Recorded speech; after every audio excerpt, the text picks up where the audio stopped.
People के पेड़ के नीचे हम लक्ष्मी जी के साथ शनिवार के दिन आपसे मिलने के लिए आए हैं। शनिवार के दिन जो पीपल के वृक्ष के नीचे दिया लगाएगा उसके घर में कभी संपदा की कमी नहीं होगी।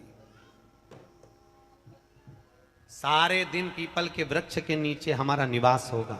आज भी नियम है, जिसको शनि लग जाता है एक काजल की डिब्बी ले लो और काजल की डिब्बी को 21 बार उतार कर उसको एकांत में जाकर जंगल आदि में एकांत में किसी पेड़ के नीचे इतना सा खड्डा खोद कर उसमें काजल की डिब्बी को डाल दो और मिट्टी से पूर दो, उस व्यक्ति का शनि समाप्त हो जाता है। काशी विश्वनाथ का नाम लेकर काजल की डिब्बी को 21 बार उतार कर अगर काशी विश्वनाथ का नाम लेकर शनि वाले व्यक्ति को अगर पेड़ के नीचे दबा दे, शनि समाप्त।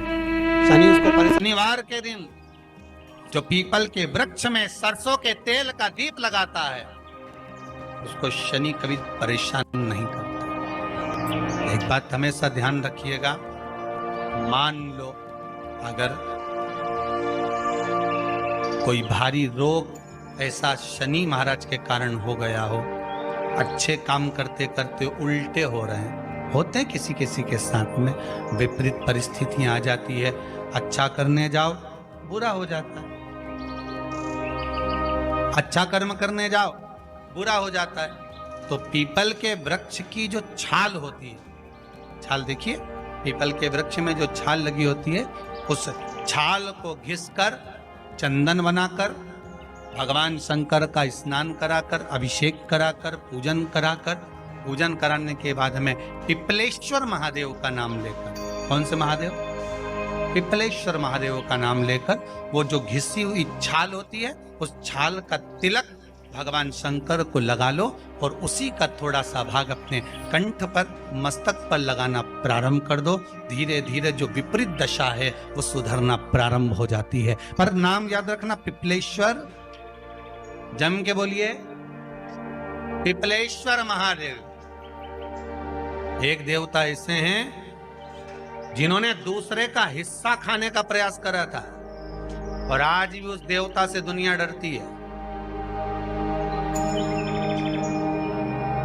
और उन्होंने दूसरे का हिस्सा खाने का प्रयास करा था तो शंकर भगवान ने उसको भी नहीं छोड़ा। कौन से देवता? वो बाल्टी में हर शनिवार को आते हैं आपके यहाँ। कौन से?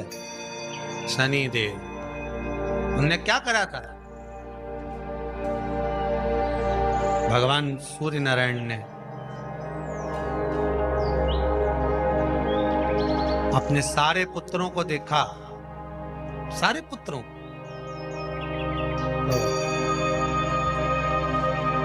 सारे पुत्रों को देखकर आज मेरे सूर्य नारायण भगवान बड़े सुखी, बड़े प्रसन्न। मेरा पुत्र शनि भी श्रेष्ठ है, मेरा पुत्र यम भी श्रेष्ठ है, सब ठीक है। आज भगवान सूर्य देवता ने अपने पुत्रों को बुलाकर कहा, आज मेरा मन कर रहा है कि मैं सारे लोगों का राज्य अपने पुत्रों को बांट दूं, सबको अपना अपना हिस्सा दे दूं। शनि महाराज जी को भी हिस्सा दे दिया गया। अब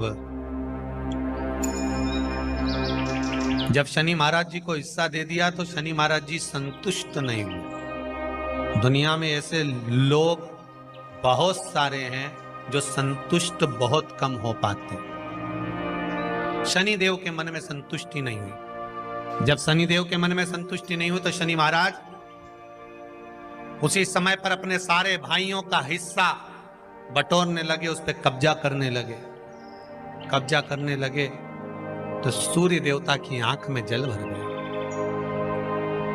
कितना तेजवान सूर्य नारायण, कितने तेजवान, कितना तेज भगवान सूर्य के पास में था। पर शनि महाराज को देखकर आज रो रहे हैं। शनि महाराज को, शनि महाराज ने अपने भाइयों के इस हिस्से पर क्या कर लिया? सूर्यनारायण भगवान की आंखों में जल भर गया कि मेरा पुत्र ऐसा कर रहा है। शनि को बुलाया सूर्यनारायण भगवान ने, समझाया और नहीं माना। किसी किसी की नियत होती है कि इसको इतना कैसे दे दिया, अम्मा ने इसको इतना कैसे दे दिया, पिताजी ने इसको इतना कैसे दे दिया, मैं तो कब्जा करूंगा, दुकान नहीं छोड़ूं, घर नहीं छोड़ूं, ये नहीं छोड़ूं, वो नहीं छोड़ूं। मत छोड़, एक दिन संसार छोड़कर जाना पड़ेगा। तब कहीं जमीन जायदाद छाती पे बांध के ले जाएगा। नहीं माने तो सूर्य देवता ने अपने गणों को भेज दिया, जाओ जरा शनि महाराज को जरा हटाओ वहां से। शनि महाराज को गुस्सा आया और शनि महाराज ने उन सारे गणों को नष्ट कर दिया। सूर्य नारायण रो रहे हैं। भगवान शंकर की पंचायत में सूर्य देव भी हैं, मतलब शंकर भगवान के मित्रों की गणना में सूर्य आते हैं। भगवान विष्णु, सूर्य नारायण, शंकर भगवान, माँ दुर्गा, गणेश जी, ये पंचायत है ना शंकर की, शिव पंचायत। शिव परिवार में कार्तिकेय, गणेश जी, पार्वती जी, शंकर जी, नंदी, ये शिव परिवार। पंचायत में सूर्य देवता। सूर्य नारायण को रोता हुआ देखकर भगवान शंकर को बड़ा दुख हुआ। शिव जी ने पूछ लिया, क्या बात है, आप रो रहे हो? नारायण क्या हो गया? मेरा बेटा मानने को तैयार नहीं है। आप चिंता मत करो, अभी देखता हूं मैं जाकर। और भगवान शंकर ने जाकर तुरंत सूर्य नारायण भगवान के कहने पर शनि देव को जाकर समझाया। इतने में तो शनि देव आग बबूला हो गए। आग बबूला होकर शनि देव ने कहा, ए शिव, आप मुझे जानते नहीं हो? शंकर भगवान ने कहा, क्या जानना है ये बताओ, क्या जानना है ये बताओ। शनि देव कहते हैं, आप मेरी दृष्टि को नहीं जानते। शंकर भगवान ने कहा, तू भी नहीं जानता कि तेरी दृष्टि खराब कैसे हुई। तेरी दृष्टि को श्राप किसका लगा है तुझे नहीं मालूम क्या? शंकर भगवान ने जब समझाना चालू करा कि देख शनि देव, तुम तो कह रहे हो, तुम तो बोल रहे हो कि मेरी दृष्टि नहीं जानते। हम जानते हैं आपकी दृष्टि, मना नहीं है, जाना, पर आप नहीं जानते क्या? शिव जी जानते हैं। शिव जी ने कहा, मैं सब जानता हूं। आपका विवाह करा सूर्य देवता ने, आपकी पत्नी घर में आ गई, आप अपनी पत्नी को देखते तक नहीं थे, इसलिए आपकी धर्म पत्नी ने आपको श्राप दिया कि जिस पति ने मुझ पर दृष्टि नहीं डाली, मेरे वो पति की दृष्टि कुदृष्टि हो जाए, जिस पे डालेगा वो बर्बाद हो जाए। शनि महाराज ने कहा, आप मेरी पत्नी की याद मत दिलाओ। शंकर भगवान बोले, ए शनि, फिर समझा रहा हूं, हिस्सा छोड़ेगा कि नहीं छोड़ेगा? शनि बोले, नहीं छोड़ूंगा। शंकर भगवान ने उठाया, पीपल के पेड़ के नीचे ले गए और पीपल के पेड़ के नीचे शनि महाराज को उल्टा लटका दिया। 19 साल तक शनि महाराज को पीपल के पेड़ के नीचे शंकर जी ने लटका के रखा। अब बोल, 19 वर्ष तक शनि महाराज पीपल के वृक्ष में, पीपल की जड़ पर बंधे रहे, बोले ही नहीं, शिव टंगे रहे। अब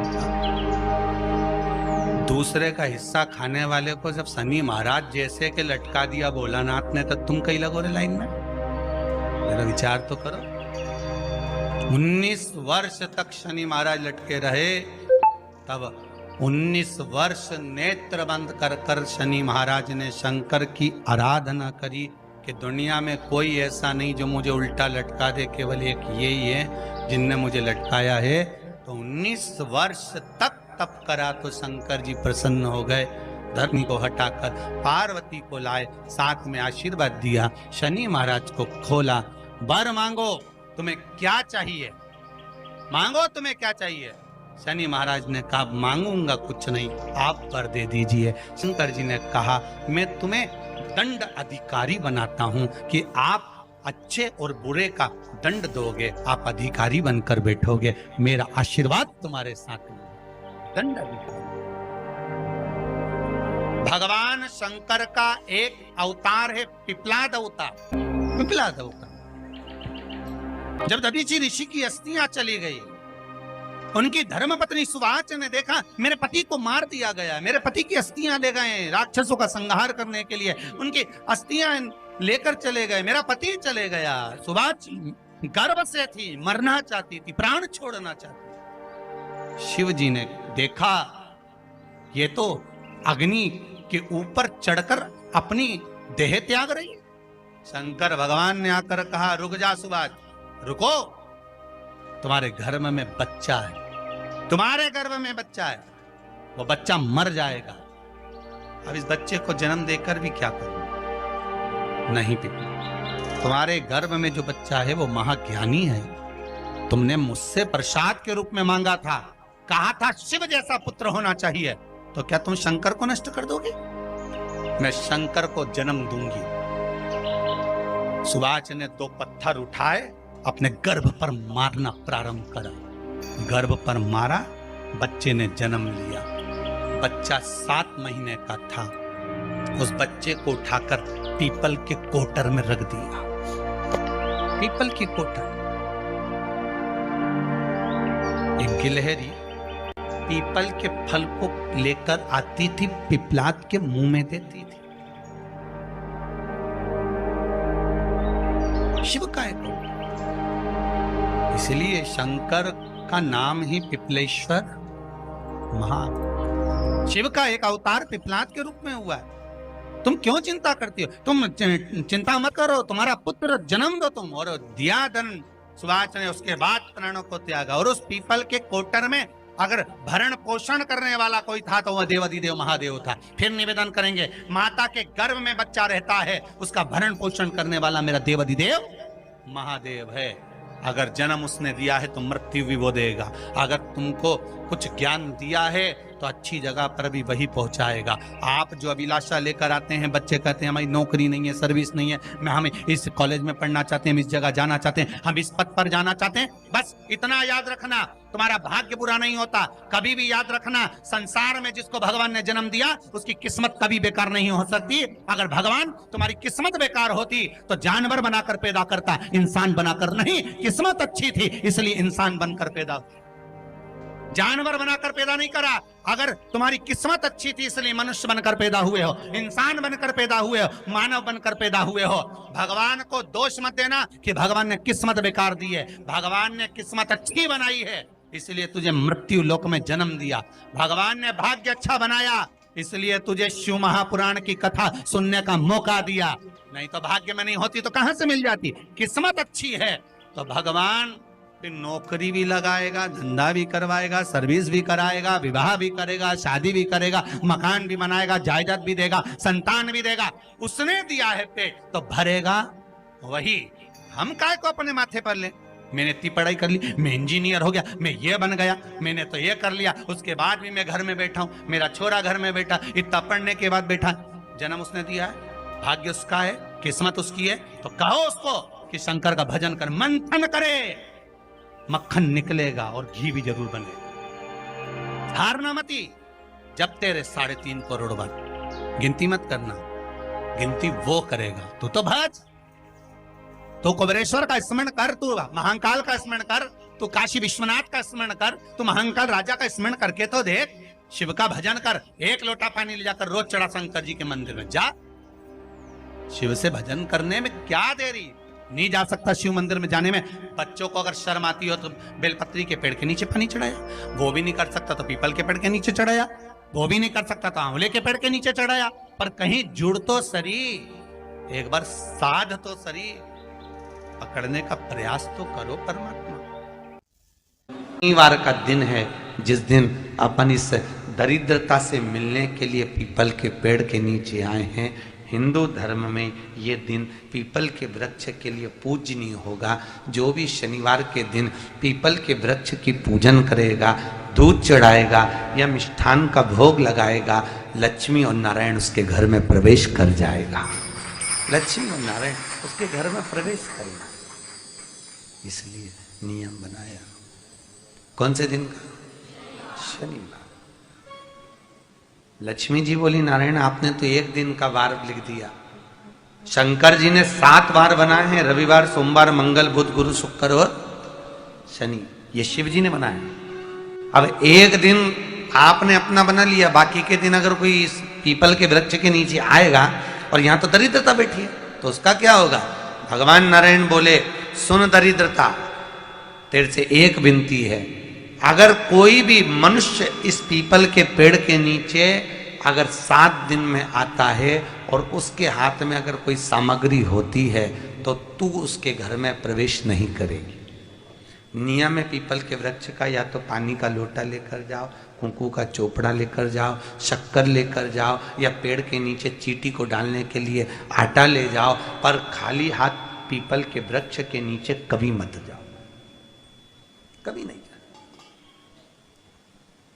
खाली हाथ जाओगे तो दरिद्रता तुम्हारे घर में प्रवेश करेगी। दरिद्रता उठकर खड़ी होकर बोली, नारायण तुमने अपनी मनमानी करी है, एक दिन मुझे भी मेरा चाहिए। भगवान ने कहा बोल कौन सा दिन चाहिए। दरिद्रता कहती है रविवार के दिन इस पीपल के वृक्ष के नीचे मैं दिन भर नृत्य करूं, इसमें रहूं, और जो यहां आए रविवार को मैं उसके घर में प्रवेश करूं। भगवान ने कहा ठीक है। दरिद्रता रविवार का दिन एक ऐसा दिन रहेगा जिस दिन तू इस पीपल के वृक्ष के नीचे नृत्य करेगी, और जो आएगा इस पीपल के वृक्ष के नीचे तो उसके साथ प्रवेश करेगी। मैंने तुझे वर दिया। इसलिए हमारे यहाँ केवल पीपल का वृक्ष अगर दीवार में भी लग जाता है ना, किसी की फैक्ट्री की दीवार में, किसी के घर की दीवार में पीपल का वृक्ष अगर लग जाता है, पीपल का पौधा लग जाता है, उसको कितना भी तोड़ लो वो वापस लग जाएगा। फिर तोड़ोगे फिर लग जाएगा। अगर पीपल के पौधे को तोड़ना है तो केवल रविवार का दिन एक नींबू, एक मिर्ची और बमूल का कांटा, ये 3 चीजें रखने के बाद में आधे घंटे बाद रविवार के दिन पीपल के पेड़ को उखाड़ कर फेंक दो। दूसरी बार कभी पीपल दीवार में लगता ही नहीं, कभी नहीं लग सकता। केवल एक रविवार का, केवल एक संडे, इतवार का। घर में दीवारों पर अगर पीपल लग भी गया है, इसलिए पीपल के वृक्ष को उखाड़ने का, अगर घर में पीपल लगा हुआ है या पीपल का पौधा हमारे घर में लग गया, उसको उतारना, निकालना, लगाना, तो पीपल के वृक्ष को अगर निकाला जाता है तो रविवार के दिन, और अगर पीपल के वृक्ष को कहीं लगाया जाता है तो सोमवार के दिन या मंगलवार के दिन, बुधवार के दिन, इन दिनों में लगा सकते पीपल के वृक्ष कहीं लगाना। शनिवार का दिन एक ऐसा दिन होता है जिस दिन पीपल के वृक्ष को कहीं जाकर लगाया नहीं जाता, क्योंकि शनिवार के दिन पीपल के वृक्ष के नीचे लक्ष्मी रहती है। हम अपने हाथों से अगर पीपल का वृक्ष किसी दूसरी जगह पर शनिवार को रोपित करते हैं तो हमारे घर की लक्ष्मी अपने घर से छिन्न होकर चली जाती है। इसलिए शनिवार के दिन पीपल लगाया नहीं जाता, किसी के घर जाकर उसको वापस पलटा नहीं जाता। लग गया उसको डर। प्रभु मेरी धर्म पत्नी को कहाँ रखूं आप बताओ। वो तो जहां यज्ञ होता है, अनुष्ठान होता है, दान होता है, पुण्य होता है, सत्कर्म होता है, वहां जाने को तैयार नहीं। अब करूं क्या। भगवान ने बोला एक काम करो। दुर्वासा जी बोले जिसके यहां रात्रि में बर्तन झूठे पड़े रहते हो उसके घर में इस दरिद्रता को लेकर तुम प्रवेश कर जाना। जिसके यहां रात्रि में बर्तन झूठे पड़े हो वहां लेकर प्रवेश कर जाओ। दूसरी जगह दुर्वासा जी बोले जो स्त्री घर में दोपहर के समय पर सो रही हो उसके घर में इसको लेकर प्रवेश कर जाइए। जो स्त्री दोपहर के समय में घर पर सो रही हो इस दरिद्रता को लेकर प्रवेश कर जाइए। तीसरा, जिसके यहां पर दरवाजे पर कांटे वाले पौधे लगे हों उस घर में इस दरिद्रता को लेकर प्रवेश कर जाइए। दरिद्रता कितनी सुंदर बात कही है। दाता और विधाता कौन कौन? दाता और विधाता। लक्ष्मी और दरिद्रता के सगे भाई हैं। कौन कौन? दाता और विधाता। दाता को फिटकरी प्रिय है, विधाता को नमक प्रिय है। ये दोनों हमेशा लक्ष्मी को और दरिद्रता को दोनों को समझाते थे, दोनों में प्रेम बढ़ाते थे। आज भी हिंदू धर्म की रीति है। यहां तो ठीक है, जिसके यहां पर भी अगर थोड़ी सी भी परेशानी होती है, थोड़ा सा क्लेश होता है, अशांति होती है, लक्ष्मी नहीं टिक रही हो, काम नहीं बन रहे हो, बहुत प्रयास करा जा रहा हो और हमारा कार्य नहीं होता, तो क्या करते हैं? फिटकरी और नमक को पानी में डाल देते हैं और घर में पोछा लगा देते हैं। आप लोगों ने आजकल फेसबुक पे भी पढ़ा होगा, व्हाट्सएप पे भी पढ़ा होगा। तो क्यों लिखा उसमें? उसका कारण ही केवल रहता है कि दाता और विधाता की प्रियता उसमें। माता ख्याति के जो 4 बच्चे हुए इसमें जो 2 लड़के हैं दाता और विधाता, उसकी प्रियता उसकी पूर्णता उस। अब दुर्वासा जी बोले अपनी धर्म पत्नी को वहां लेकर, जहां कांटेदार पौधे लगे हों वहां पर लेकर प्रवेश कर जाइए। कांटेदार पौधों में उस दरिद्रता का निवास हो गया। आए जब कष्ट, बहुत कष्ट का जीवन चल रहा हो, बहुत कष्ट की जिंदगी चल रही हो, ध्यान लगाना, अगर कष्ट का जीवन चल रहा हो, तकलीफ की जिंदगी चल रही हो, 5-7 सोमवार, या तो 5 सोमवार या 7 सोमवार, हाथ में दुर्वा, मान लो ये तुमने दुर्वा ले ली, हाथ में दुर्वा, एक बेलपत्र, और उसी हाथ में अपने घर का भरा हुआ 1 लोटा जल। पहले रखना है दुर्वा, फिर रखना है बेलपत्र, उसके बाद में हाथ में 1 लोटा जल, और दोनों हाथों का स्पर्श करते हुए जो अपना पूजन का कक्ष होता है घर के अंदर का, उस पूजन कक्ष की साक्षी में खड़े होकर अपने कुल देवता, पितृ देवता और अन्य देवताओं का स्मरण करते हुए, बाबा बहुत दुखी हूँ, बहुत तकलीफ में हूँ, बहुत कष्ट में हूँ, मेरा परिवार आज दुख तकलीफ में है, मेरा परिवार आज कष्ट में है, दुख में है, कष्ट में है। बाबा को अपने मन का भाव कहते हुए, हृदय से प्रार्थना करते हुए अपने घर के मंदिर से निकलकर फिर उस जल को लेकर शिवालय तक जाओ और दक्षिण की ओर खड़े होकर उत्तर की ओर मुख कर जल समर्पित करो। बेलपत्र और दुर्वा दोनों को अशोक सुंदरी वाली जगह पर चढ़ा दीजिए। अशोक सुंदरी की जगह तो सबको मालूम है ना। अशोक सुंदरी वाली जगह पर उस बेलपत्र और दुर्वा को समर्पित कर दो। चढ़ा हुआ थोड़ा सा जल लेकर आओ, घर के दरवाजे पर उसका छींटा दे दो, लेपन कर दो और बाबा से 5 सोमवार नियम से आप दुर्वा, बेलपत्र और जल का प्रयोग अगर करोगे, 5 सोमवार पूर्ण होंगे, जो तुम्हारा दुख है वो समाप्त जरूर होगा। शिव करुणा जरूर, शिव कृपा जरूर। बस इसमें 3 चीजों का स्मरण रखिएगा। 3 चीजों शिव पुराण कर रही है, इसमें 3 चीजों का स्मरण करिए। पहले नंबर पर दुर्वा, दूसरे नंबर पर बेलपत्र और तीसरे नंबर पर जब जल चढ़ाकर वापिस आओ तो अपने घर में प्रवेश के पहले देहली पर, चौखट पर भगवान शंकर के अपने घर के द्वार पर शिव का नाम लेकर जल का सिंचन। 3 शिवजी की करुणा का गुणगान करने के लिए 3, जब आप तकलीफ में होते हो तो 3, शंकर को जल चढ़ाने वाला, 1 लोटा जल चढ़ाने वाले के पास 3 को भगवान शिव अवश्य भेजते हैं। दुख को समाप्त करने से पहले 3 को मेरा शंकर आपके दरवाजे पर जरूर भेजता है। पहले नंबर पर मां आद्य शक्ति दुर्गा को आपकी पड़ोसन के रूप में, आपके रिश्तेदार के रूप में, आपके कुटुंबी के रूप में, आपके संबंधियों के रूप में, किसी ना किसी के रूप में आपके पास भेजकर बोलेंगे, क्यों घबराती हो, क्यों चिंता करती हो, क्यों टेंशन लेती हो। मैंने सुना है कथा में बाबा ने ये बताया था, एक काम कर, 1 बेलपत्र, 1 दुर्वा लेकर जा, बताएगी, आएगी, बैठेगी, सुंदर, उस दिन उसका चेहरा देखोगे आप तो आपको लगेगा ये मेरी पड़ोसन नहीं हो सकती। उसका चेहरा देखोगे तो आपको लगेगा ये मेरी देवरानी नहीं, ये मेरी जेठानी नहीं, ये मेरी ननंद नहीं, ये मेरा रिश्तेदार नहीं। आज इसका चेहरा कुछ और बोल रहा होगा। जब होगी तब कोई तुम्हारे कहेगा, धीरे से, सामने नहीं आएगा तो सुंदर स्वरूप धारण कर स्वप्न में आकर कहेगा। ऐसा लगेगा कोई तुम्हें जगा कर कह रहा है कि तू घबराना मती, तू ये कर लेना, समझ। धीरे से, सामने नहीं आएगा तो सुंदर स्वरूप धारण कर स्वप्न में आकर कहेगा। ऐसा लगेगा कोई तुम्हें जगा कर कह रहा है कि तू घबराना मती, तू ये कर लेना, समझ लेना मेरे बाबा ने अपनी अर्धांगिनी पार्वती को तुम्हारे पास भेज दिया। मेरे शिव ने अपनी पत्नी को तुम्हारे पास भेज दिया, अपनी अर्धांगिनी को भेज दिया।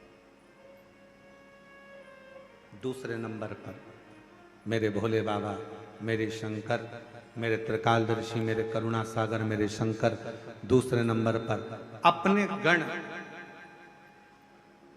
भृंगी को भेज देते।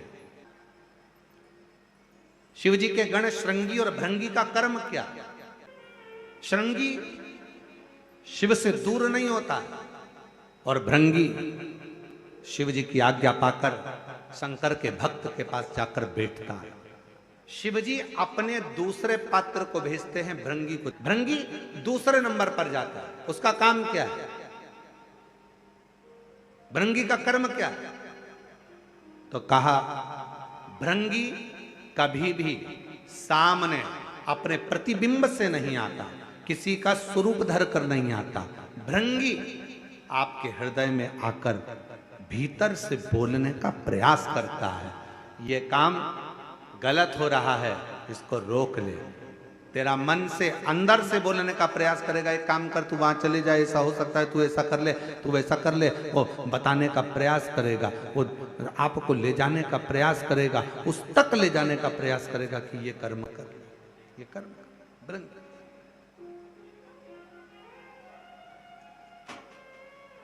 दूसरे नंबर पर भृंगी आपके मन की वाणी को शिव तक पहुंचाने का प्रयास करेगा। और तीसरे नंबर पर भगवान शंकर अपने भक्त का दुख हरने से पहले तीसरे नंबर पर भेज देते हैं अपने नंदीश्वर को, अपने नंदी गण को। मेरे शिव भेजते हैं। नंदी का काम क्या है? जैसे ही नंदी आता है, कोई व्यक्ति के रूप में, किसी रूप में, किसी फोन के रूप में, किसी कॉल के रूप में, किसी पत्र के रूप में, किसी मैसेज के रूप में, जब नंदी तुम्हारे घर में प्रवेश करता है तब वो तुम्हारे रास्ते को क्लीन कर देता है, रास्ते को साफ कर देता है, उसको मार्ग को प्रशस्त कर देता है। आप दिल से उससे कहो, जहां तार ना जुड़े। कोई कई जगह कहे ना, अभी हमने कहा कि हमारे बच्चे कहे यहाँ पर सिग्नल मिल रहा है, कोई कहे वहां सिग्नल मिल रहा है। अगर सारी दुनिया से हार गए तो फिर एक जगह पर जाकर सिग्नल मिलाना।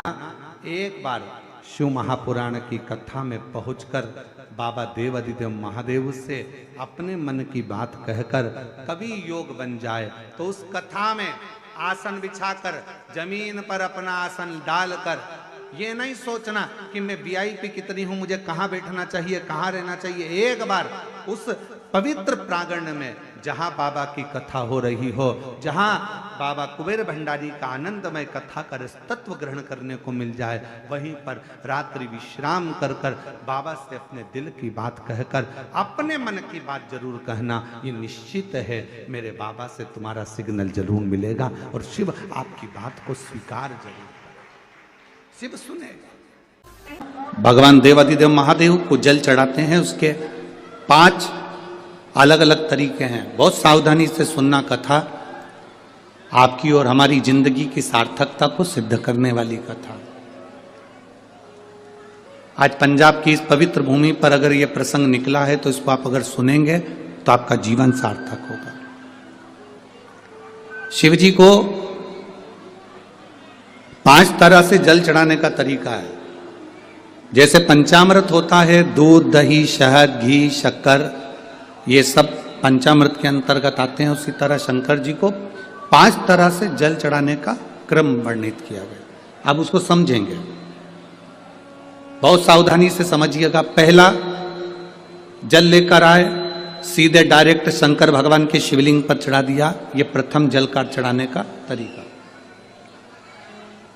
दूसरा, जहां से पानी बहकर जाता है, जहां से जल बहकर जा रहा है, उसके ठीक विपरीत जल उत्तर में जा रहा है, आप दक्षिण में खड़े होंगे और दक्षिण में खड़े होकर उत्तर की ओर मुख करेंगे और शिव जी को जल समर्पित करेंगे। ये रोग मुक्ति करने वाला है और हमारे रोग पर हमें विजय प्रदान करने वाला। ये जल चढ़ाने का तरीका। एक, सीधे मंदिर में गए, लोटा भरकर जल उठाया, शिव जी को चढ़ा दिया।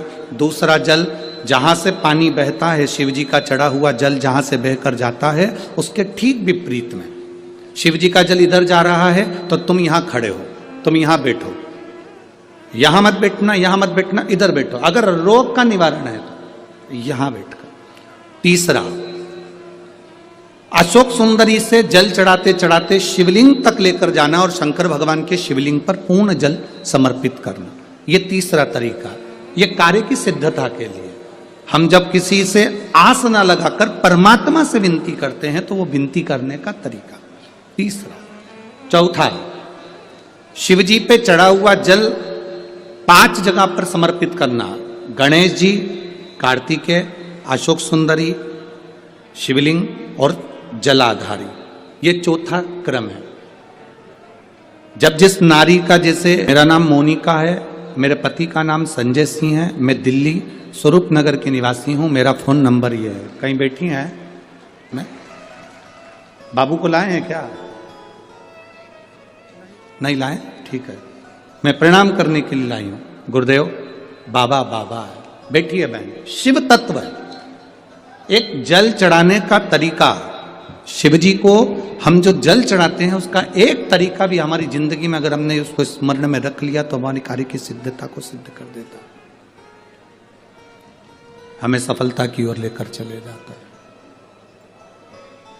सीधे जल चढ़ाना, दक्षिण में बैठकर उत्तर की ओर मुख कर कर जल चढ़ाना, अशोक सुंदरी से लेकर शिवलिंग तक जल चढ़ाना, 5 स्थान पर गणेश, कार्तिकेय, अशोक सुंदरी, जलाधारी, शिवलिंग पर जल चढ़ाना 5 स्थान पर। ये चौथे नंबर का। और 5वां जल समर्पित करना।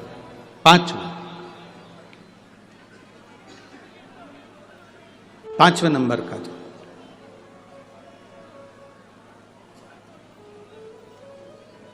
शिव जी को 5म नंबर का जो जल आता है, जो जलाधारी है, ऊपर जिसमें पानी भरा रहता है और नीचे एक एक बूंद टपकता रहता, जलाधारी में जल समर्पित कर कर उसी जल को बचाकर अशोक सुंदरी वाली जगह पर थोड़ा सा चढ़ाकर उसी में से जल शिवलिंग पर जब हम समर्पित करते हैं तो हम जिस कार्य के लिए जा रहे हैं वो कार्य सफल